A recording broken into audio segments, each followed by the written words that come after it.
चंद्रयान-3 का विक्रम लैंडर चांद पर छलांग लगाने के बाद स्लीप मोड पर चला गया है।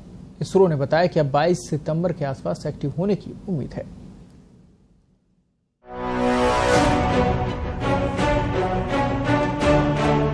विक्रम लैंडर को चांद पर छलांग लगाने के बाद स्लीप मोड पर चला गया है। इसरो ने ये काम सोमवार सुबह 8 बजे किया। उसके सारे पेलोड्स बंद कर दिए गए हैं, सिर्फ रिसीवर ऑन रखा गया है। अब तक सारा डेटा बेंगलुरु स्थित ISTRAC को मिल चुका है। उम्मीद है कि अब ये 22 सितंबर को फिर से जाग जाएगा। स्पेस एजेंसी ने साथ ही बताया कि इसकी अब 22 सितंबर के आसपास एक्टिव होने की उम्मीद है। इसरो ने सोशल मीडिया प्लेटफॉर्म X पर पोस्ट करके बताया। चंद्रयान-3 मिशन का लैंडर लगभग सुबह 8 बजे स्लीप मोड में सेट हो गया है। इससे पहले चेस्ट, रंभा LP और ILSA पेलोड ने नई जगह पर इन situ प्रयोग किए। इन्होंने जो डेटा जुटाया वो पृथ्वी पर आता रहा। इसरो ने कहा कि अब विक्रम लैंडर के सभी पेलोड स्विच ऑफ यानी बंद कर दिए गए हैं। हालांकि लैंडर के रिसीवर्स को चालू रखा गया है।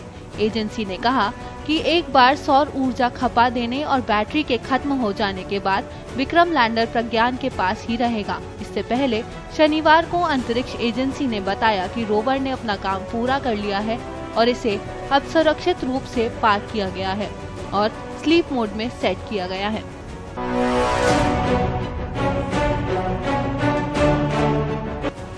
बता दें, रोवर और लैंडर से जो जानकारी इसरो को मिलेगी वह 14 दिनों तक ही होगी, क्योंकि चांद को पूरी रोशनी सिर्फ इसी दौर में मिलेगी।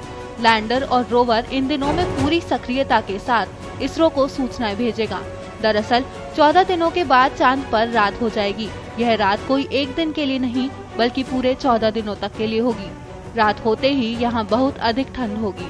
विक्रम और प्रज्ञान केवल धूप में ही काम कर सकते हैं, इसलिए वे 14 दिनों के बाद निष्क्रिय हो जाएंगे।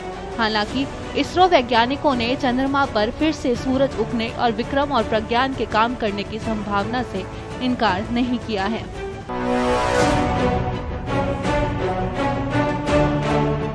चंद्रयान-3 मिशन चंद्रयान-2 का ही अगला चरण है, जिसने चंद्रमा की सतह पर उतरकर वैज्ञानिक परीक्षण किए। मिशन ने 14 जुलाई को दोपहर 2:35 पर श्रीहरिकोटा केंद्र से उड़ान भरी और योजना के अनुसार 23 अगस्त को चंद्रमा पर उतरा था। इस मिशन से भारत, अमेरिका, रूस और चीन के बाद चंद्रमा पर सॉफ्ट लैंडिंग करने वाला दुनिया का चौथा देश बन गया। इसके साथ ही चांद के दक्षिणी ध्रुव पर उतरने वाला भारत पहला देश बन गया।